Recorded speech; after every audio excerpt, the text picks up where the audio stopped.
안녕하세요. 북강주 동아간호학원의 원장 이영경입니다. 오늘은 활력증후 돕기 관련 제가 출제한 국가시험 적중 예상 문제풀이를 여러분과 함께 하겠습니다. 문제풀이 강의를 들으면서 보다 꼼꼼하게 설명되어 있는 상세한 내용을 알려주는 이론 중심 제 강의를 찾아서 청취하면 좋을 듯 합니다.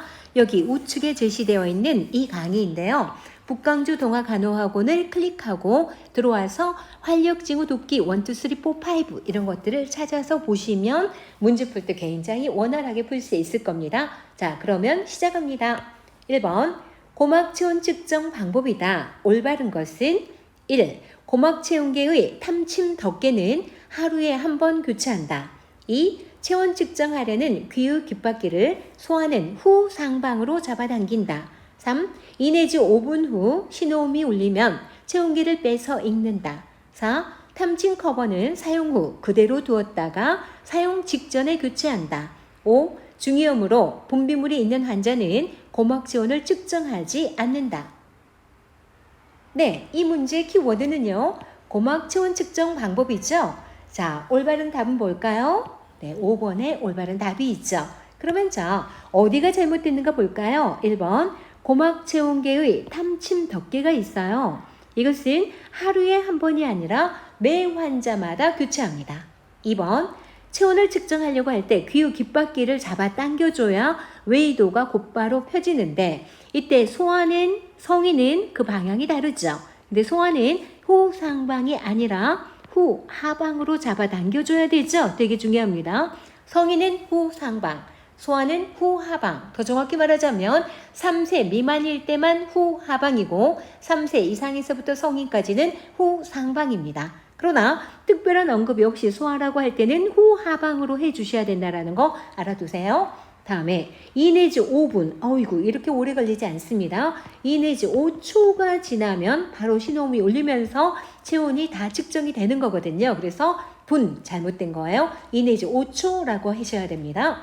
다음에 탐침 커버가 있는데요. 이 커버는 어때요? 환자마다 바꿔서 교체하는데 이 교체는 사용 직전에 교체하는 것이 아니라 사용 직후에 교체합니다. 그러니까 사용하고 나서 그대로 두었다가가 아니라 A라는 환자에게 사용하고 나면 탐침 커버를 벗겨놨다가 B라는 환자에게 사용하려고 할 때 탐침 커버를 그때 씌워서 바로 측정하는 거고 측정 후에는 곧바로 벗겨두는 걸 원칙으로 합니다. 그래서 잘못된 표현입니다.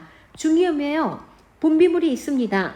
그러면 굳이 고막체온을 측정할 필요가 없으니 이게 맞는 말이죠. 중이염이다. 그의 질환이 있다. 이럴 때는 고막체온이 아니라 다른 방법을 선택하면 충분하겠죠. 그래서 답은 5번입니다. 다음 2번 문제요. 체온은 측정하는 부위에 따라 동일 대상자도 다른 결과가 나온다. 다음 체온 측정법 중에서 가장 정확한 방법은 1. 이마체온, 2. 고막체온, 3. 구강체온, 4. 애과체온, 5. 직장체온. 네, 이 문제 키워드는 뭘까요? 체온 측정법 중에 가장 정확한 방법이 뭐냐를 물었죠? 답은요? 2번입니다. 자, 이 고막은요. 우리 체온 조절 중추가 시상 하부죠. 체온 조절 기억하셔야 돼요. 중추인 누구요? 시상 하부. 시상 하부와 고막이 동일한 혈류를 공유하고 있어요. 그 혈류가 공유되고 있다. 그러니까 시상하부에서 조절해 놓은 그 체온을 그대로 반영되어지는 곳이 고막이거든요. 그래서 여기가 가장 정확하다. 예, 기억하세요. 그래서 답은 2번이 되는 겁니다. 다음 3번 문제요. 구강체온을 측정이 올바른 것은 1. 구강체온을 측정하기 전에 흡연하셨습니까? 라고 물어본다. 2. 체온계는 환자 혀 위에 놓고 입을 다물도록 한다. 3. 의식이 없는 중증 환자는 구강체온 측정이 가장 좋다. 4. 기침이 심한 환자는 입을 다물지 않고 물고 있게 한다. 5. 방금 아이스크림을 먹었다면 10분간 기다린 후 측정한다. 네, 여기서 키워드 구강체온 측정법을 물었습니다. 답은요? 네, 1번입니다. 이 문제 되게 좋죠. 자, 구강체온을 측정하려고 하는데 그 전에 흡연하셨습니까? 라고 물어봅니다. 되게 좋은 거예요. 왜 그런가? 흡연을 했거나 또는 식사를 했거나 또는 껌을 씹었다. 그러면 이런 상황에는요, 구강 내부의 온도가 좀 올라가기 때문에 10분 후에 측정하거든요. 그런데 환자들은 그 중요성을 모르기 때문에 물어보지 않으면 방금 담배 피우고도 말하지 않았어요. 그랬더니 체온이 좀 높게 측정됐을 수 있잖아요. 그래서 이런 것들을 물어봐 줘야 합니다. 그래서 답이 1번이고 꽤 좋은 문제인데요. 2번은 체온계는 환자 혀 위가 아니라 혀 아래에 두고 입을 다물도록 해야 되겠죠. 다음에 3번은 의식이 없는 중증 환자입니다. 그렇다면 협조가 불가능하겠죠? 협조가 불가능한 사람에게 혀 밑에 체온계를 넣고 입을 다물세요. 전혀 협조가 안 되겠죠. 그래서 구강체온법을 선택하지 않는 게 좋아요. 일테면 애가 체온을 측정하면 그냥 편안하게 팔만 지지해서 잡아주면 될 걸 구강체온에 입을 다물고 있어야 되고 거기에 협조가 안 되는 사람은 불가능한 거죠. 그래서 3번 잘못됐고요. 기침을 하고 있습니다. 이런 환자는 입을 다물 수가 없겠죠. 그래서 기침을 하는데 입을 다물 수 없다고 해서 물고 있게 하면 체온이 측정될까요? 아니죠. 그래서 기침하거나 호흡곤란이 있는 사람은 입을 다물지 못하기 때문에 구강체온 측정이 불가능한 거거든요. 아시겠죠? 다음에 5번 예문도 되게 좋은데요. 방금 아이스크림을 먹었습니다. 굉장히 찬 것을 먹었죠? 또는 뜨거운 것을 먹었어요. 그것은 조금 전에 1번 예문처럼 흡연을 했다. 또는 껌을 씹었다. 또는 식사를 했다. 이것과 비교해야 되거든요. 얘네들은 아무리 짧아도 10분은 기다려야 돼요. 그래서 최소 10분 후에 측정한다. 이렇게 기억을 한다면 찬 뜨거운 예를 들어 아이스크림, 커피 이런 거를 먹었다면 10분 갖고는 안 돼요. 그래서 30분 최소 30분 후에 측정하는 걸 원칙으로 한다. 이거 꼭 기억하셔야 되거든요. 그래서 아이스크림을 먹었다 그랬는데 10분간 기다리는 것 갖고는 안 된다고요. 30분 후에 측정한다 라고 해야 되니까 5번도 잘못된 말이고 답은 1번이 되는 겁니다. 예, 목이 조금 막혔네요. 예, 답은 1번 아시겠죠? 다음 4번 문제 보겠습니다. 다음 중 구강으로 체온을 측정할 수 있는 대상자로 옳은 것은 1. 호흡곤란 환자 2. 10분 전에 음식을 섭취한 성인 환자 3. 코 수술 환자 4. 기침이나 재채기 환자 5. 뇌전증 환자. 네, 이 문제를 보면 구강으로 체온을 측정할 수 있는 대상자를 물었습니다. 답은 뭐가 될까요? 네, 답은 2번이죠. 바로 전에 말씀드린 것처럼 음식을 먹었다, 껌을 씹었다, 담배를 피웠다 그러면은 최소 10분을 기다렸다가 측정하면 된다 그랬잖아요. 그래서 답은 2번인데 1번 호흡곤란 환자는요. 입을 다물 수가 없죠. 그렇잖아요. 입을 벌리고 막 호흡하기 위해서 노력할 거 아니에요. 그래서 구강체온 불가능하고요. 코 수술, 물론 구강수술도 구강체온이 안 되지만 코 수술도 구강체온이 안 되는 겁니다. 왜 안 될까요? 코를 수술했다면 비강 점막이 부어 있을 거예요. 그러면 어때요? 비강이 꽉 막혀 있으면 입을 벌려서 입으로 숨을 쉬어야 되겠잖아요. 그런데 입을 다물고 있으라고 할 수가 없는 거죠. 당연하죠. 기침이나 재채기를 하고 있다면 구강체온 측정할 수 없겠죠. 뇌전증 이것은 뭐죠? 간질, 발작 경련. 예, 경련을 일으키고 있는 환자. 간질이란 어감이 안 좋아서 요즘에는 뇌전증이라고 하죠. 협조가 불가능하겠네요. 체온계를 입에 넣었더니 깡 물어버리겠죠. 그래서 안 돼요. 답은 2번이 되는 거 아시겠죠? 다음 5번 문제 볼게요. 고열 환자에게 냉요법을 적용하던 중 오한이 있을 때 적합한 간호중재법은 1. 냉요법을 중단하고 가벼운 담요를 덮어준다. 2. 냉요법의 부담을 줄이기 위해 미온수 목욕 적용한다. 3. 대상자의 옷을 벗기고 시원하게 한다. 4. 창문을 열어 환기시킨다. 5. 체온이 오르지 않도록 얼음 주머니를 대준다. 네, 이 문제 키워드는요. 고열 환자에게 냉요법을 지금 적용하고 있는데 오한이 있다가 키워드죠. 이럴 때 어떤 간호를 해야 되는가? 예를 들어 여기서 2, 3, 4, 5번은 냉요법에 관련된 내용이에요. 그러나 여기서 키워드는 오한이 들고 있다면 계속할까요? 중단할까요? 그래서 답은 1번이 되는 거죠. 일단 냉요법을 좀 중단해라. 그래서 오한이 사라질 때까지 가볍게 담요를 좀 덮어뒀다가 오한이 사라지면 다시 해주면 되는 거죠. 그래서 답은 1번이 되는 거예요. 이미 오한이 있는데 미온수 목욕을 적용한다. 미온수 목욕이 가장 편안하게 적용하는 냉요법인 건 사실이지만 오한이 있을 때는 하지 않습니다. 옷을 벗기고 시원하게 한다. 좋은 말 같으나 오한이 있을 때는 오히려 덮어줘야 된다고요. 창문을 열어 환기도 오한이 더 심해지겠죠. 오한이 있는데 얼음 주머니를 대는 건 맞지 않겠죠. 그래서 답은 1번이 되는 겁니다. 아시겠죠? 다음 6번. 가장 흔히 사용하는 맥박 측정 부위 동맥은 1. 경동맥박, 2. 심전맥박, 3. 요골동맥, 4. 상완동맥, 5. 대퇴동맥. 네, 이 문제 키워드는요. 맥박을 가장 흔히 측정하는 부위가 어딘가, 그 동맥이 어딘가 그랬습니다. 답은 뭐가 될까요? 네, 답은 당연히 요골동맥이 되는 거죠. 자, 말하자면 가장 흔히 측정하는 데는 여기죠. 그래서 자, 꼭 기억할 거요. 요골동맥에서 맥박을 측정해 봤습니다. 근데 여기서 만약에 측정이 되지 않습니다. 측정이 불가했어요.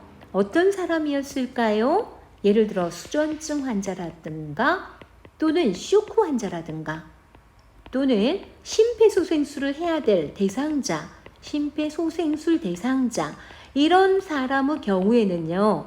요골동맥에서 맥박 측정이 안 됩니다. 그럴 때는 심장에 매우 가까운 어디서 측정하게 되냐면 그림의 여기요. 그래서 목 옆, 즉 경동맥박을 측정합니다. 경동맥에서 맥박을 측정하게 됩니다. 이거 기억하셔야 돼요. 다시요. 요골동맥에서 요골동맥에서 맥박을 측정하는 게 가장 흔히 사용하는 부위인데 만약에 여기서 안 될 때는 경동맥박을 측정한다. 이것도 알아두시고요. 또한 이런 생각을 하죠. 자, 요골동맥에서 맥박을 측정해 봤습니다. 근데 측정 불가한 게 아니라 부정맥이 잡혔어요. 불규칙한 맥이 잡혔습니다. 이럴 때는 더 정확히 측정해야 되겠네. 심장에 문제가 있는 거구나. 라고 해서 이때는 심천맥박을 측정해야 합니다. 이것도 문제로 아주 잘 나오죠. 다시요. 요골동맥에서 측정했는데 부정맥이다. 그럴 때는 심천맥박을 측정해라. 여기서 꼭 알아둘 거는요. 다시요. 뭘 강조 말씀드리냐면 요골동맥에서 측정했는데 수전증, 쇼크, 심폐소생술 환자는 측정이 불가하다. 이럴 때는 경동맥에서 측정해라. 요거 문제로 나오고요. 요골동맥에서 측정했는데 측정은 돼요. 그런데 부정맥이다. 그럴 때는 심천맥박을 측정해야 한다. 요런 거 문제로 잘 나오죠. 지금 이 문제는 그중도 간단한 문제가 나온 거죠. 가장 흔히 적용하는 부위는 요골동맥에서 맥박을 측정하는 거며 그림상 여기다. 아시겠죠? 예, 다음 문제 보겠습니다. 7번. 요골맥박을 측정하는 대상자로 옳은 것은 1. 쇼크 환자, 2. 심정지가 의심되는 환자, 3. 수전증 환자, 4. 부정맥 환자, 5. 노인 환자. 자, 이 문제는요. 요골맥박을 측정할 수 있는 대상자가 누구냐라는 거죠. 답은요. 네, 5번이 되겠죠. 자, 볼게요. 조금 전에 설명했습니다. 쇼크 환자나 심장이 정지가 의심된다. 그리고 수전증 환자다. 이런 환자들은 요골맥박에서 측정했을 때 잘 잡히지 않습니다. 자, 그림요. 여기서 측정했는데 잘 잡히지 않으면 경동맥에서 측정하라 그랬죠. 그래서 이 환자는 경동맥박을 측정할 대상자입니다. 측정 대상자다. 예, 잘 잡히지 않으니 심장에서 매우 가까운 경동맥에서 측정해야 된다. 요거 알아두셔야 되고요. 지금 그게 아니라 잡히긴 하는데 부정맥이다. 맥박이 규칙적이지 않다. 요걸 맥박을 측정했는데 그림상 잡혀요. 근데 불규칙합니다. 그러면 여기서 측정해야 돼요. 심장에 문제가 있는가를 확인하기 위함이죠. 그것은 뭐라고 하냐 하면 심천맥박이라고 하죠. 심천맥박을 측정해야 한다. 그러나 이 문제는 뭐가 제시가 됐냐면 요골맥박 충분히 측정이 가능한 사람은 뭐니? 그러면 1, 2, 3, 4번은 요골맥박이 아니라 경동맥박 또는 심천맥박을 측정해야 잡히는 사람인데 노인 환자라면 괜찮잖아요. 요골맥박에 측정 가능하죠. 그런 상황이 아니기 때문에 알겠죠? 그래서 답은 5번이 되는 겁니다. 다음 8번이요. 요골 맥박 측정 결과 방금 한 거네요. 부정맥이 의심되는 대상자에게 적용하는 맥박 측정법은 1. 심천맥박 2. 심천요골맥박 3. 경동맥박 4. 요골맥박 5. 상환맥박. 네, 이 문제 키워드는요. 요골맥박을 측정해 봤더니 부정맥이 의심된다. 예, 중요한 부분이죠. 부정맥이 의심된다면 보다 정확한 부위에서 맥박을 측정해야 되죠. 부정맥이 있다라는 이야기는 심장에 문제가 있다라는 이야기죠. 그래서 답은 뭐가 될까요? 네, 1번 심천맥박이 되죠. 다시요. 그림에서 요골맥박을 측정했는데 불규칙하다. 그러면 여기서 측정해야 된다고요. 심천맥박을 측정하게 됩니다. 그래서 답은 1번이 되는 겁니다. 아시겠죠? 예, 다음 9번 문제 봐볼게요. 심폐소생술 중에 심정지가 의심되는 대상자의 맥박 측정법으로 옳은 것은 1. 심천맥박 2. 요골맥박 3. 심천요골맥박 4. 경동맥박 5. 측두맥박. 네, 이 문제의 키워드는요. 심폐소생술 중입니다. 그런데 심정지가 의심됩니다. 도저히 흉부 압박을 해도 심장이 살아나지 않습니다. 이럴 때 심폐소생술 중에는 맥박을 자꾸 측정하면서 이 환자가 소생되는지 확인을 해야 되거든요. 그렇게 맥박 측정할 때 가장 가치 있는 부위가 어디냐라는 이야기죠. 답은 4번 경동맥박입니다. 다시요. 여기 경동맥박을 측정해 봤을 때는 심장에서 가장 가까운 아주 잘 뛰는 동맥인데 이 경동맥박이 측정되지 않는다는 이야기는 심정지가 의심되는 겁니다. 그래서 답이 4번이 되는데 이런 문제가 나온 거죠. 예를 들어 이런 문제가 나왔었어요. 심장마비를 판단할 수 있는 신뢰할 만한 징후가 뭐냐? 신뢰할 만한 징후는 무엇이냐? 그러면은 경동맥박이 소실된 거다. 경동맥박이 소실됐다면 그것은 심장마비의 상황이다 라고 볼 만큼 심폐소생술에 경동맥박을 수시로 체크하는 건 매우 중요하다라는 이야기가 되는 거고요. 그래서 심정지가 이제는 더 이상 심장이 마비돼서 소생이 불가능하구나 라고 판단하기 위해 또는 거꾸로 말하자면 이제 심장이 소생됐는가 확인하기 위해 사용하는 맥박 측정은 경동맥박이라는 거 알아두실 필요 있습니다. 그래서 답은 4번이 되는 겁니다. 꽤 좋은 문제라고 보여지죠? 다음 10번 문제 볼게요. 요골맥박을 측정한 결과 간헐적으로 맥박이 결손되는 대상자의 맥박 측정법은 1. 심장 첨단부에서 청진하여 중심 맥박을 측정한다. 2. 두 사람이 간호사는 심천부와 요골동맥에서 각각 맥박을 측정하여 비교한다. 3. 맥박이 잘 잡히는 경동맥을 찾아 정확한 맥박을 측정한다. 4. 요골동맥 다시 한번 측정해본다. 요골동맥을 다시 한번 측정해본다. 그 다음에 5. 상완 맥박을 측정한다. 네, 이 문제 키워드는요. 자, 요골맥박을 측정한 결과 간헐적으로 맥박이 결손된다. 이게 포인트가 있죠. 맥박이 간헐적으로 결손될 때 어떤 맥박을 측정해야 되겠는가? 라는 이야기죠. 답은요. 네, 2번이 되는 거죠. 즉 여기서 핵심은 뭐냐 하면 여기 그림요. 여기서 요골맥박을 측정했어요. 그런데 톡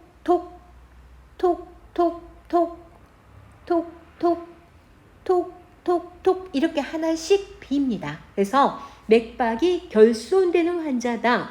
그렇다면 여러분 심장에서 팍팍 쥐어짤 때 예를 들어 심장에서 80번 쥐어짰으면 요골동맥에서도 반드시 80개의 맥박이 잡혀야 되고 이거는 결손이 있는 게 느낌이 없어야 돼요.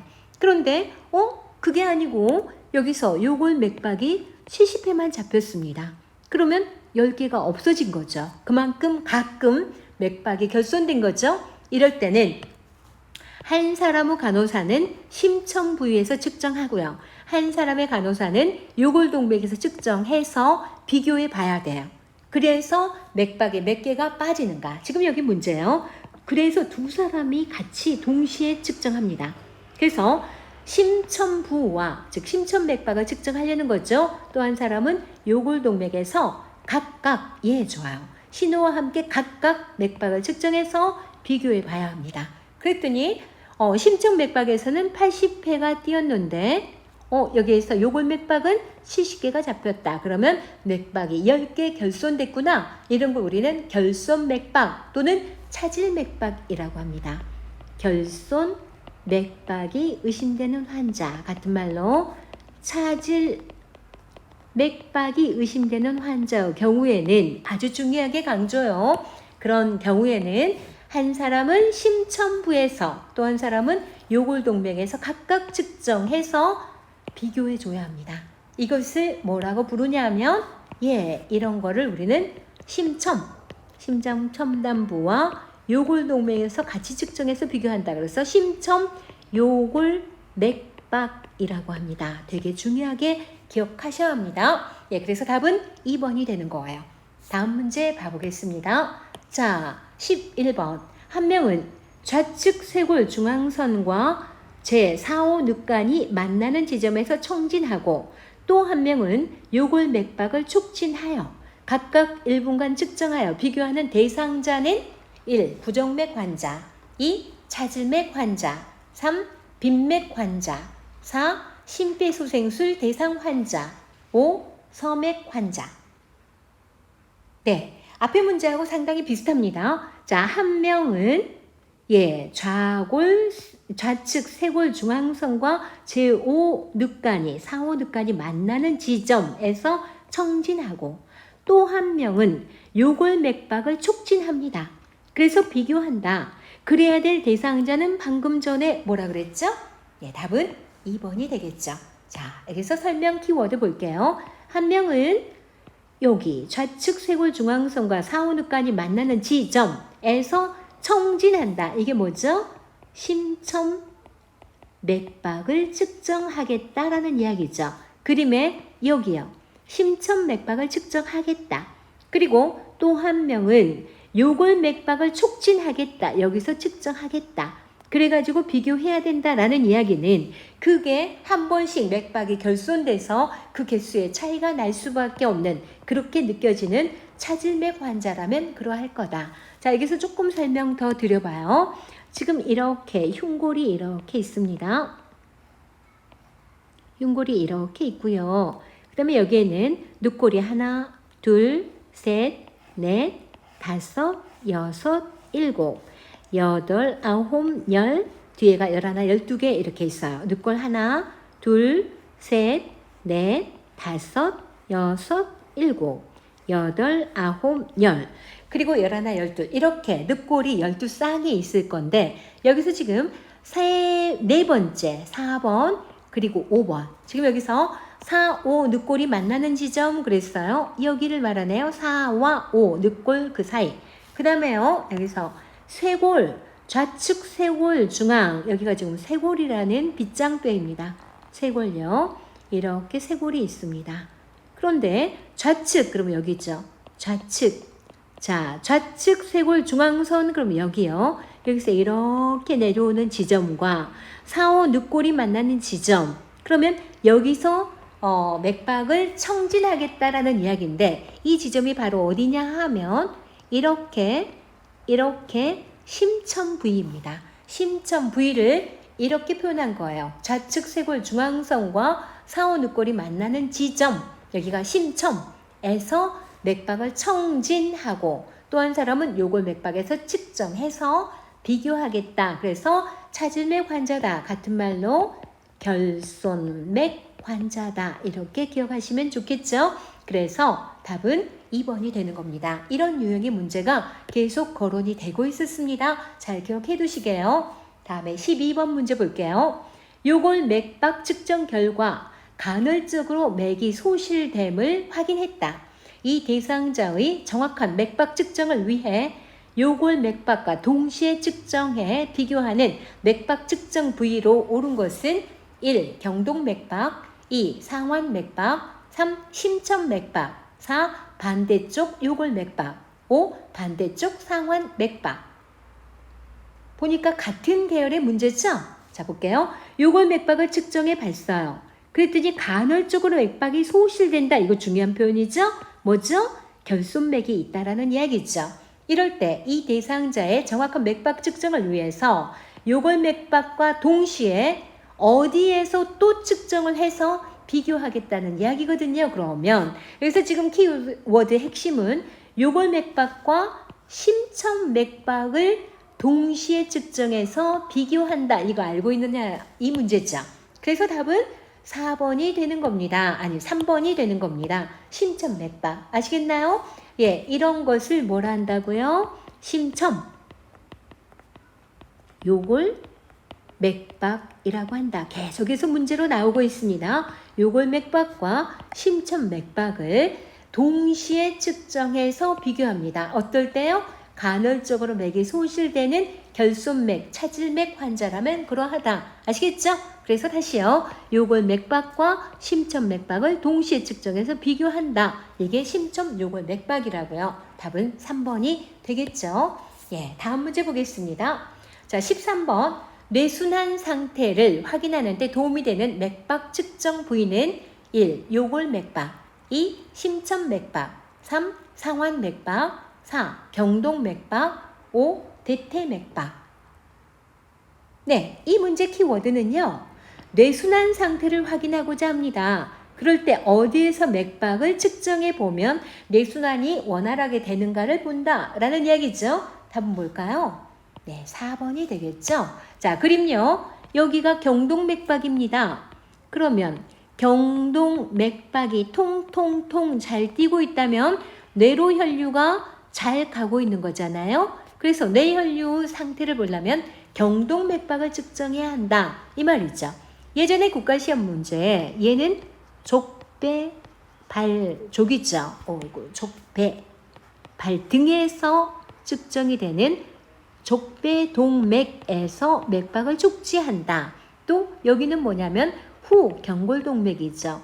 후경골, 다리 안쪽에 있는 아주 큰 뼈요. 후경골, 경골 뒤쪽에 있는 동맥, 그래서 후경골동맥이라 그러는데 이런 문제는 족배동맥이 답이 되게끔 하면서 어떤 문제가 나왔냐면 발의 혈액순환이 잘 되는가 보려면 족배동맥, 물론 후경골동맥 같은 거를 봐도 알 수가 있겠죠. 그래서 이 문제 똑같이 비슷하게 내면서 발의 순환이 잘 되는가를 보려면 어디를 맥박을 측정해 봐야 되니, 어디 맥박을 측정해 봐야 되니, 그래서 답이 족배동맥으로 나온 적도 있습니다. 아시겠죠? 그러면 이런 생각도 해볼 수가 있죠.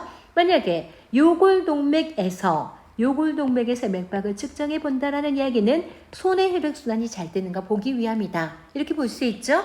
또한 이렇게 볼 수도 있나요?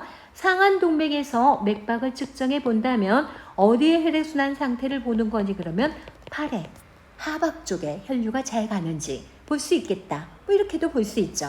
또 이런 문제가 나왔다면요. 여기가 뭐죠? 여기는 대퇴동맥입니다.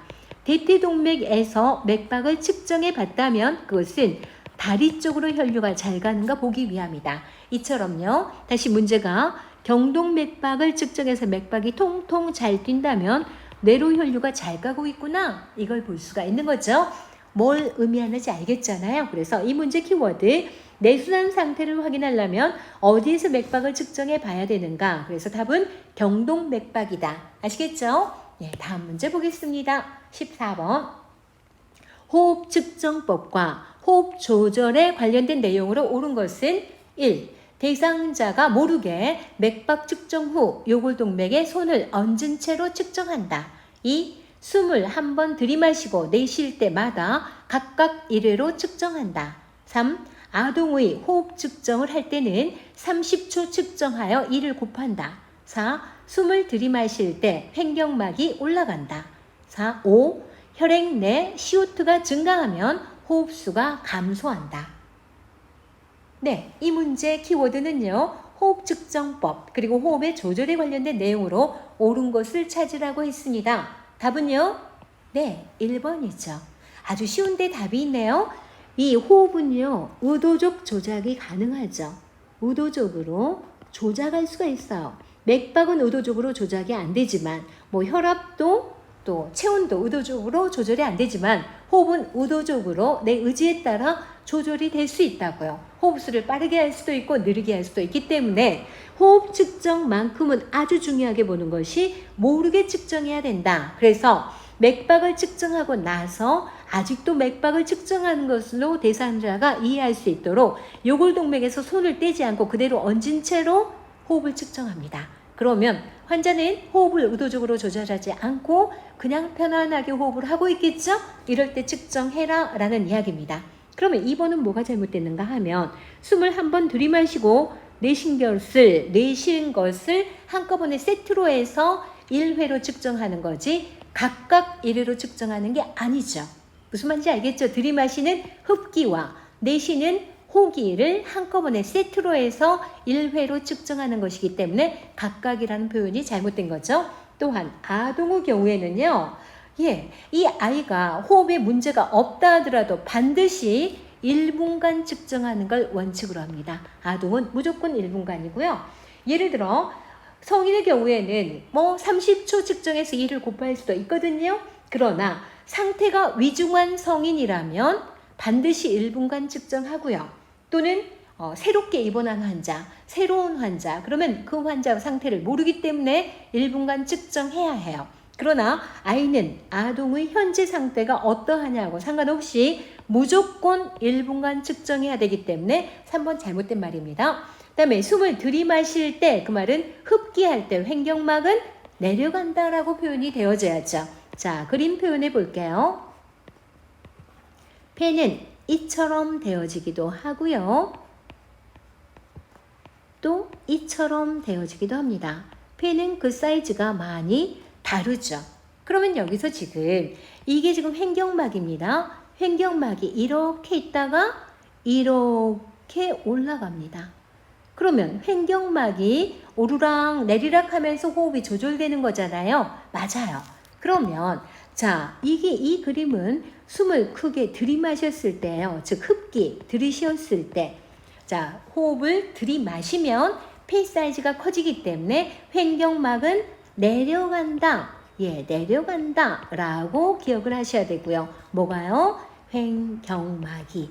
이해하고 보시면 좋겠습니다. 이번에는요. 숨을 밖으로 내쉬었습니다. 그럼 뭐죠? 호기를 했어요. 그러면 폐 사이즈가 작아지니까 횡격막은 올라간다. 이렇게 이해하셔야 돼요. 그러면 이제 봐볼게요. 뭐가 잘못됐는가? 들이마실 때 그랬어요. 그럼 흡기시 그 말이잖아요. 그런데 횡격막이 올라간다가 아니라 내려간다라고 해야 됐던 거죠. 그래서 잘못된 표현이었습니다. 또한 혈액에 CO2가 증가하고 있다. CO2가 증가하고 있다라는 이야기는 어때요?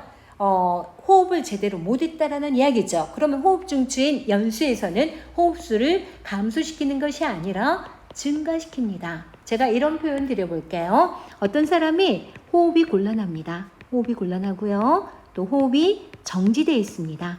그러면 어떻게 될까요? CO2 수치가 높아질 겁니다. O2는 떨어져 있겠죠.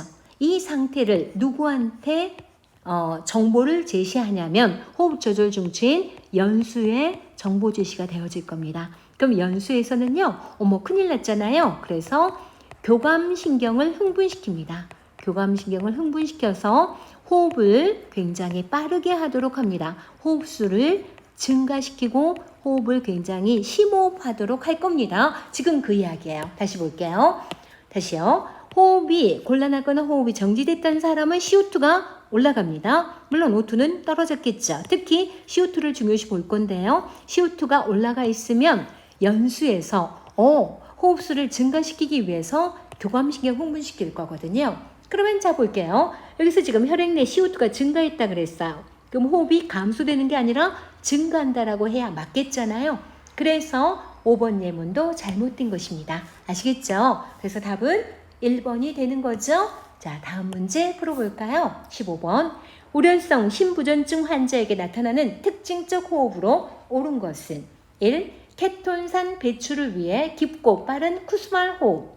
2. 호흡 조절 장애로 인한 체인스톡 호흡.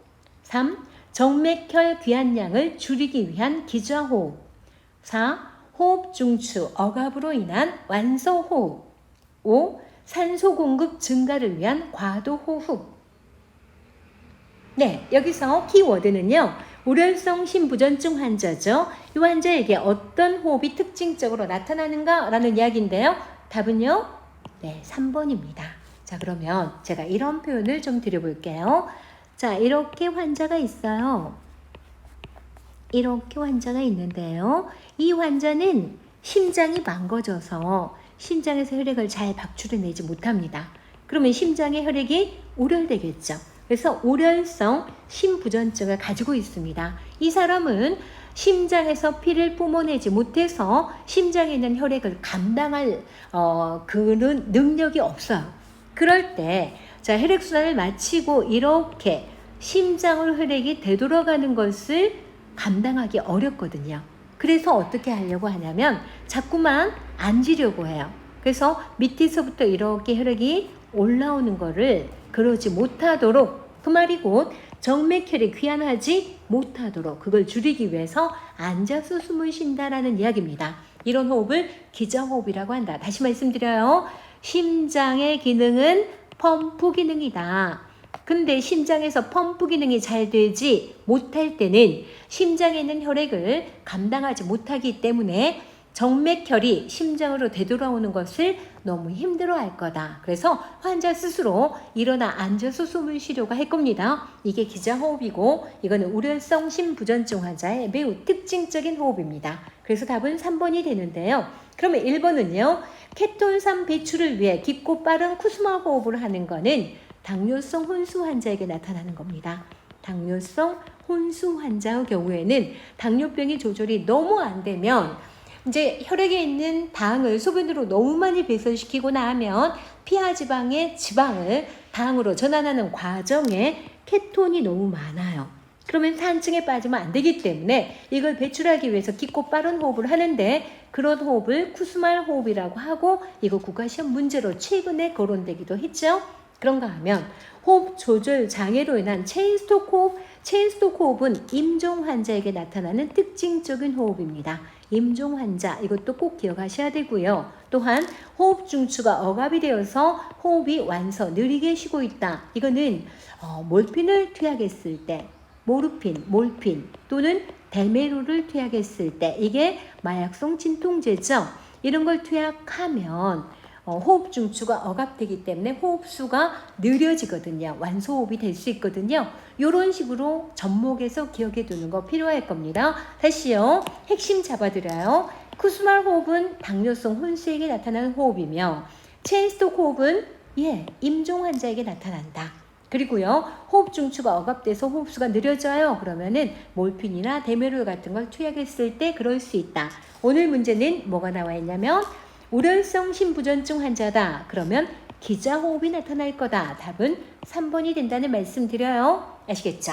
예, 다음 문제 보겠습니다. 16번. 호흡수가 감소하는 상황으로 옳은 것은 1. 모르핀 투약 2. 빈혈 3. 슈크 4. 염증 반응 5. 소화와 노인. 네, 이 문제 키워드는 호흡수가 감소되는 상황을 물었습니다. 자, 답이 뭐가 될까요? 네, 1번이죠. 바로 전에 말씀드렸어요. 모르핀, 데메로 같은 마약성 진통제는 호흡 중추를 억압한다고요. 호흡 중추를 억압하기 때문에 호흡수가 감소될 수 있다. 그래서 답이 1번이 되는 겁니다. 그럼 나머지 봐볼까요? 빈혈, 빈혈은 적혈구 수치가 감소한 거를 빈혈이라고 합니다. 자, 볼게요. 빈혈은요, 적혈구 수치가 감소한 거예요. 근데 적혈구가 하는 일이 뭐냐면 산소를 전신에 운반하는 거죠. 그런데 그렇다면 적혈구가 부족하니까 산소 운반이 잘 될까요? 안 될까요? 잘 안 되겠죠. 산소 운반 능력이 떨어질 겁니다. 그럼 전신에 산소가 부족하죠? 그럴 때 그것을 보상하기 위해서 심장과 폐가 보상하기 위한 노력을 합니다. 심폐보상 노력을 하게 됩니다. 그래서 어떤 현상이 나타나냐면 호흡수도 증가하고요. 심장이 열심히 일을 하려고 노력해서 맥박수도 증가하게 되는 겁니다. 아시겠죠? 예, 그래서 빈혈은 그러하다. 또 슈크는 뭐냐? 그러면 혈액순환 장애를 슈크라고 하죠. 다시요. 슈크는 혈액순환 장애다. 혈액순환이 장애가 있다. 잘 혈액순환이 안 되고 있다. 그러면 어떨까요? 역시 전신의 O2 운반 능력이 안 되겠죠. 똑같은 상황이네요. 원리는 다르지만 그래서 고로 심폐보상 노력이 나타날 거고 그래서 호흡과 맥박이 증가할 거다. 예, 이렇게 보는 거예요. 그럼 자, 문제에서 지금 호흡수가 감소되는 상황을 묻는다고 했는데 호흡수가 맥박수가 증가되는 빈혈이나 쇼크는 호흡수가 감소가 아니라 증가라고 해야 되겠죠. 또한 염증이 있습니다. 그러면 외부에서 균이 들어와서 또는 균이 들어오지 않았어도 비감염성 염증 반응이 나타날 수 있는데요. 이 염증 반응의 대표적인 것은 발열이 있죠. 그러면 열이 오른다. 그러면은 항상 체온, 맥박, 호흡은 비례하거든요. 그래서 발열이 있다. 즉 체온이 올라 있는 거잖아요. 체온이 상승하면 여러분 기억해 놓으세요. 맥박과 호흡도 따라서 올라갑니다. 신진대사가 증가하기 때문이거든요. 그렇기 때문에 호흡이 감소되는 상황이 아니고 호흡이 증가되는 상황이다. 이렇게 볼 수 있죠. 또한 소화. 소화는 꼬맹이들은요. 호흡수가 어때요? 신진대사가 증가되어 있기 때문에 호흡수가 높아요. 그러나 나이가 들어가서 노인이 되면 신진대사가 떨어지기 때문에 신체 O2가 그렇게 많이 덜 필요하죠. 그러니까 호흡수가 어떻게 될까요? 예, 낮아지죠. 즉 다시 말해서 소아는 체온, 맥박, 호흡이 상대적으로 높은 데 비해서 노인은 체온, 맥박, 호흡이 상대적으로 낮은 거예요. 그래서 감소되는 상황이 노인은 아니었겠죠. 네, 그래서 감소하는 상황을 물었죠. 그러면 노인은 감소하는 상황이죠. 근데 소아가 증가하는 상황이 되죠. 그래서 5번도 아니었던 거예요. 노인은 증가하는 상황이지만 소아가 아니니까요. 그래서 답은 1번이 된다라는 거 아시겠죠? 네, 다음 문제 보겠습니다. 17번 혈압 측정 방법에 관한 설명이다. 올바른 것은 1. 혈압계 커프를 팔꿈치 위 2 내지 5cm 위에 손가락 하나가 들어갈 정도로 여유를 두고 감는다. 2. 둘째, 셋째 손가락으로 요골동맥을 촉지한다. 3. 청진기를 귀에 꽂고 청진기의 종형을 측정 부위에 댄다. 4. 눈금을 맥박이 촉지되지 않는 지점에서 2 내지 3mm HG를 더 올린다. 5. 조절기를 열면서 첫 번 심장 박동이 들리는 지점이 이완기 압이다. 네, 이 문제 키워드는요. 혈압 측정 방법을 물었습니다. 맞는 답은요? 네, 1번이 맞겠죠. 자, 그러면 봐볼게요. 혈압을 측정할 때, 혈압을 측정할 때는요. 커프를 감을 때, 이 커프요. 이 그림에서 이게 커프죠. 커프는 팔꿈치를 기준으로 2 내지 5cm 위에 감아줘야 되고요. 손가락 하나가 겨우 들어갈 정도로 상당히 단단하게, 그러나 너무 느슨하게 감아서는 안 되는 거죠. 그래서 그 정도 여유를 두고 감는다. 오케이, 좋아요. 그래서 답은 1번이 되는 겁니다. 그럼 2번은 뭐가 잘못됐냐면요. 둘째, 셋째 손가락으로 요골동맥 아니요. 혈압을 측정할 때는 상완 동맥에서 측정하는 겁니다. 자, 여기 밑에 그림을 봐보면요. 여기서 봐보면 이렇게 지금 빨갛게 라인이 되어져 있죠. 여기가 뭐냐 하면 상완 동맥입니다. 동맥 중에 이 자리의 동맥을 상완 동맥이라고 합니다. 거기에 청진기를 대고 청진해야 되거든요. 그래서 촉지한다도 아니고 상완 동맥에서 청진한다 라고 해야 맞는 말이에요. 그래서 잘못된 표현이었습니다. 자, 물론 둘째, 셋째 손가락 이것도 아니고요. 둘째, 셋째 손가락으로 요골동맥에서 촉지하는 것은 맥박이지 혈압이 아니죠. 다음 4번은요. 청진기를 귀에 꽂고 좋네요. 근데 청진기 종형이 아닙니다. 종형을 측정 부위에 댄다가 아니라 판막형을 댄다라고 해야 돼요. 자, 여기서 그림을 다시 지우고 봐보겠습니다. 여기서 청진기 부분입니다. 요게 지금 청진기 부분인데요. 청진기가 요렇게 지금 있습니다.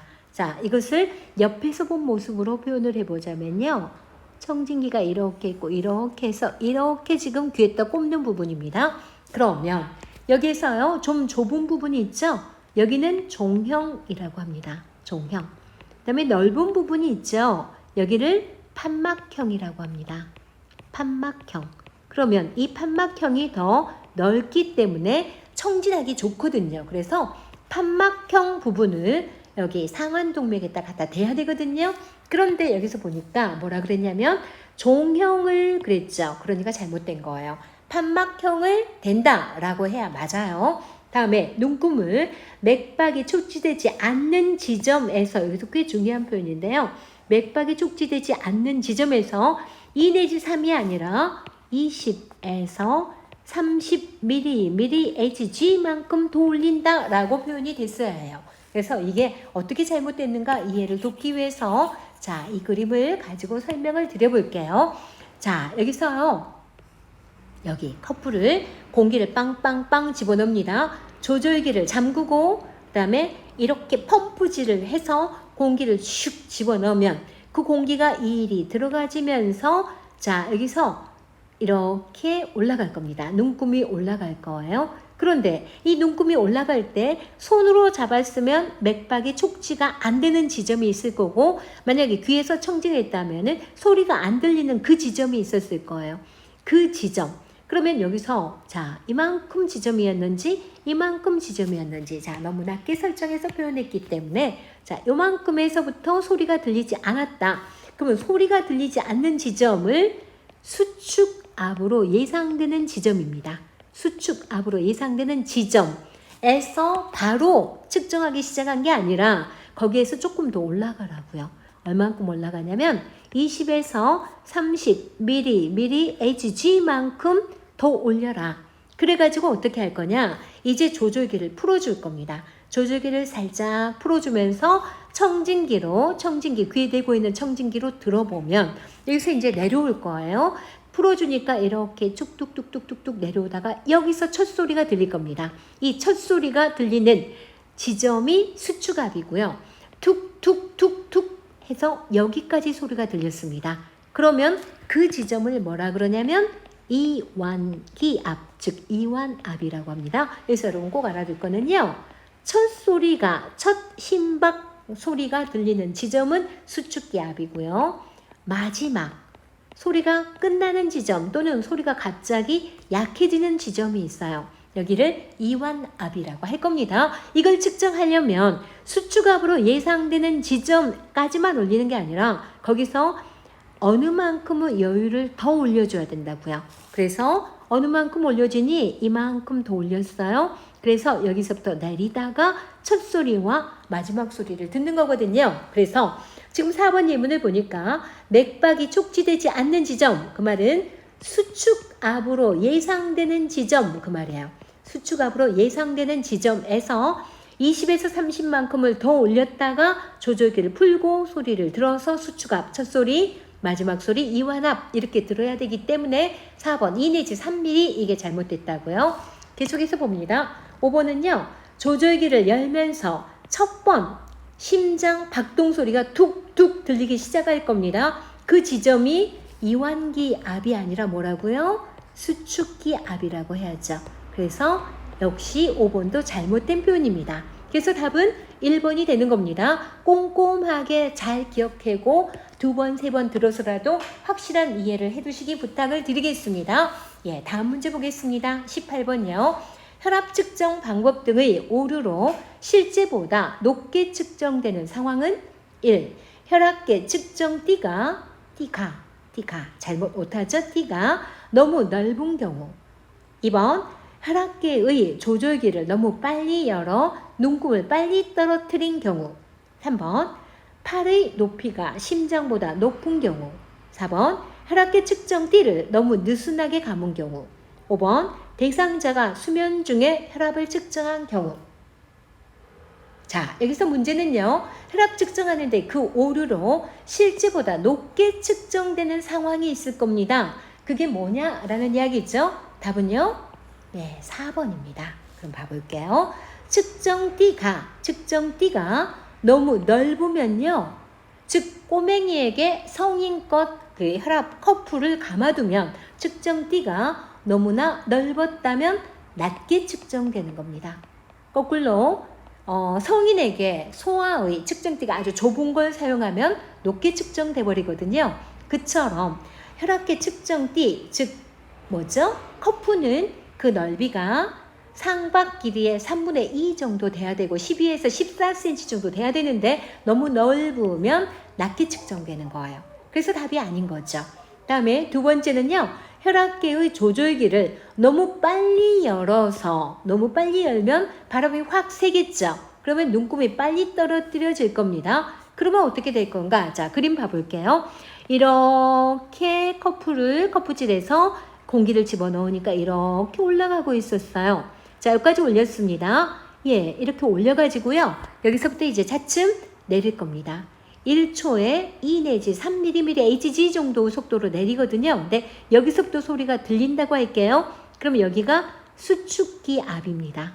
그리고요. 통통통통통 해서 여기까지 들렸습니다. 이거는 이완기 압입니다. 제대로 쟀다면 이렇게 됐다고 할게요. 이렇게 된다라는 이야기는 1초에 2 내지 3mm Hg 속도로 1초에 그 속도로 내리면 정확한 수축압과 이완압을 측정할 수 있어요. 그런데 만약에 너무 빨리 내렸다고 할게요. 너무 빨리 공기를 뺐다고 할게요. 그러면 자, 올라갔어요. 볼게요. 쭉 타고 올라갔습니다. 근데 내려올 때 너무 빨리 빼면 슉 내려오니까 여기서 수축압이 잡힐 거고요. 그 다음에 쭉 내려오니까 여기서 이완압이 잡힐 겁니다. 그러니까 너무 빨리 공기를 빼버리면 혈압이 낮게 측정된다. 이렇게 볼 수가 있죠. 거꾸로요. 이런 상황도 한번 생각해 볼 수가 있어요. 뭐냐? 이렇게 올렸습니다. 그러다가 너무 빨리 떨어뜨려요. 아니, 너무 천천히 떨어뜨려요. 아주 천천히 떨어뜨리면 여기서 수축압이 잡히고요. 또 너무 천천히 떨어뜨리면 여기서 이완압이 잡힐 수도 있습니다. 어땠을 때요? 너무 천천히 공기를 뺐을 경우 눈금이 너무 천천히 내려오면 너무 혈압이 높게 측정될 수 있습니다. 이거 여러분 비교하고 기억해 볼게요. 다시요. 너무 빨리 빼면 이처럼 수축압과 이완압이 낮게 측정이 될 거고요.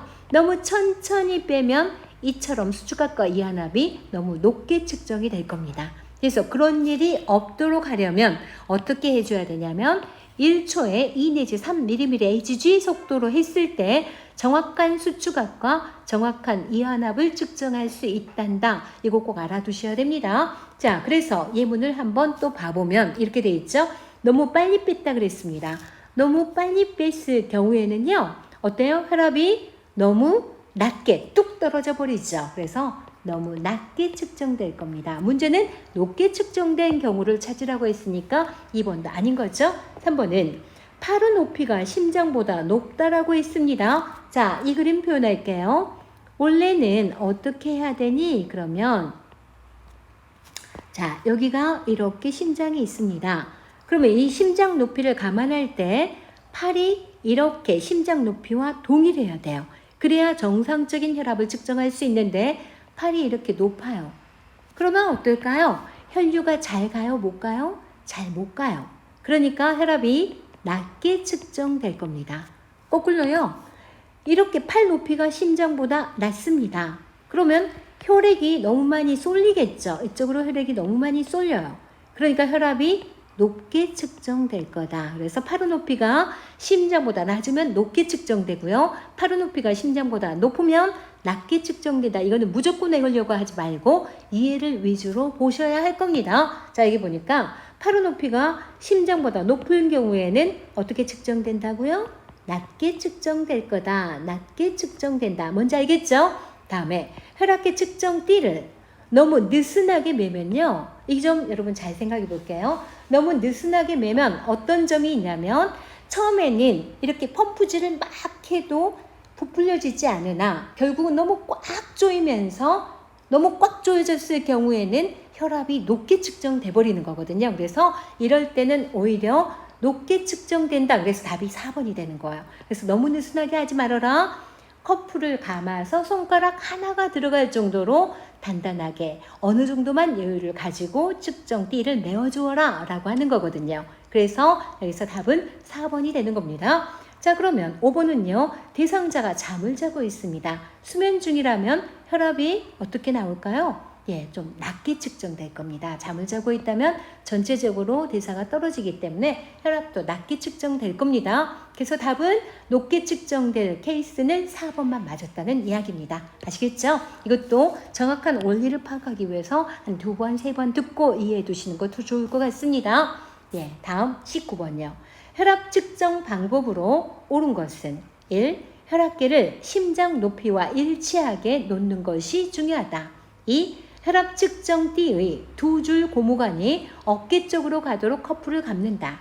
3. 혈압 측정띠 안으로 청진기를 넣어 고정시킨다. 4. 조절기를 열어 1초에 2mHg 속도로 내리면서 혈압을 측정한다. 5. 심장 박동 소리가 사라지는 지점이 수축기 앞이다. 이 문제 키워드는 혈압 측정 방법을 물었습니다. 자, 맞는 것은요? 조금 전에 설명 많이 드렸죠. 답은 4번이 되는 겁니다. 자, 조절기를 열 때 1초에 2 내지 3mHg 속도로 내렸을 때 혈압이 정확히 측정되는 거지, 너무 빨리 내리면 혈압이 낮게 측정되고 너무 천천히 내리면 혈압이 높게 측정된다라고 말씀드렸죠. 그래서 이게 가장 좋은 거예요. 그러면 1번은 혈압계를 심장 높이와 일치하게인가요? 아니, 팔은 높이가 심장과 일치가 되어져야 되기 때문에 잘못된 거고요. 2번은 혈압 측정띠의 2줄 고무관이 어깨 쪽으로 가는 게 아니라, 여기서요, 밑에 그림을 보면 2줄 고무관이 이렇게 있는데요. 이것은 상완, 동맥 쪽으로 가도록 해줘야 돼요. 그래서 이거 역시 잘못된 것입니다. 아시겠죠? 다음, 혈압 측정띠 안으로 청진기를 넣는다? 아니에요. 혈압 측정띠 안으로가 아니라 여기 지금 이거요. 이게 지금 청진기죠. 청진기는 상완 동맥에 대면서 절대 혈압계 안으로 넣지 않습니다. 그래서 안으로 넣는다? 아니고요. 아시겠죠? 그 다음 4번이 답인 거 말씀드렸고요. 심장 박동 소리가 사라지는 지점, 첫 소리가 들리는 지점이 수축압이고 사라지는 지점은 이완압이라고 봐야죠. 그래서 이완기압이다 라고 해야 되니까 5번도 잘못된 말씀입니다. 알겠죠? 답은 4번이 됐던 거죠. 다음에 20번 볼게요. 자, 강심제 투약 전에 활력 징후를 측정한 결과 투약하지 않고 보고했다. 예상되는 측정 결과는 1. 호흡 측정 결과 1분의 10회였다. 2. 호흡 측정 결과 1분의 20회였다. 3. 맥박 측정 결과 1분의 50회였다. 4. 맥박 측정 결과 1분의 100회였다. 5. 혈압 측정 결과 110에 70이었다. 이 문제 키워드는요. 강심제를 투약하기 전에 활력 징후를 측정한 결과 투약하지 않았습니다. 그리고 보고를 했어요. 어떤 상황이기 때문에 그러했는가라는 이야기죠. 답은요. 3번입니다. 자, 그러면 이 강심제가 뭐 하는 약인가? 심장을 강하게 하는 거다. 즉, 박동수는 낮추고 심박출력은 강하게 하는 것이 강심제예요. 그러니까 통통통통 심장을 퍽퍽퍽 이렇게 하는 거가 강심제예요. 그러면 여기서 이제 중요하게 볼 수 있는 거는 박출력을 높이는 건 좋으나 문제점은 박동수를 무리하게 낮추는 경향이 있어요. 그런데 심박동수와 일치되는 활력 징후가 맥박이죠. 즉 맥박을 너무 낮추는 문제점이 있을 거다. 그래서 이 점을 감안하고 투약하기 전에 반드시 활력 징후를 측정하는데 뭐를 측정해야 되냐면 맥박을 꼭 측정해야만 합니다. 근데 측정했을 때 만약에 안 그래도 맥박이 너무 느리다. 서맥 즉 1분에 60회 분 1분에 60회 이하의 서맥 환자라면 어때요? 맥박수를 너무 낮추게 될 거 아니에요? 그래서 투약하지 않고 보고해야 되는 상황입니다. 그래서 답이 어때요? 3번이 되죠. 측정한 결과 50회였다는 이야기는 서맥이었다는 이야기고 그럴 때는 투약하지 않습니다. 투여를 일단 보류하고 보고부터 해야 되는 겁니다. 그래서 답이 3번이 되는 거죠. 그래서 일단은 이 문제의 핵심은 맥박 이야기가 나와줘야 돼요. 내 맥박이 60회 이하. 여기서는 100회였다는 당연히 아니겠잖아요. 나머지 호흡 이런 건 아니고요. 이제 다른 각도로 문제가 제시될 때는 호흡 측정 결과 1분에 원래 정상치가 12회에서 20회인데 만약에 몰핀 문제가 나왔다면 모르핀이었다면 호흡 측정해서 1분에 10회였다. 그러면 호흡 중추를 억압할 몰핀을 함부로 투약하면 안 되기 때문에 만약에 문제에서 모르핀을 투약하기 전에 활력 징후를 측정한 결과 투약하지 않고 보고했다. 예상되는 측정 결과는 그러면 답은 1번이 되는 거죠. 뭔지 아시겠죠? 이 문제는 강심제이기 때문에 답은 맥박에 관련된 내용 섬에 관자면 안 된다. 이걸 알고 풀으셔야 합니다. 아시겠죠? 여기까지 해서 제가 출제한 활력 징후에 예상되어지는 적중 예상 문제입니다. 이 문제를 풀면서 거기에서 끝이지 마시고요. 여기 지금 올려져 있는 활력 징후 돕기에 꼼꼼하게 설명을 했기 때문에 이 이론 관련 문제도 내용도 잘 한번 공부해 보시기를 부탁드립니다. 수고 많으셨고요. 제 강의가 여러분 공부에 도움이 됐다면 구독, 좋아요, 알림 설정 부탁드립니다. 수고하셨습니다. 감사합니다.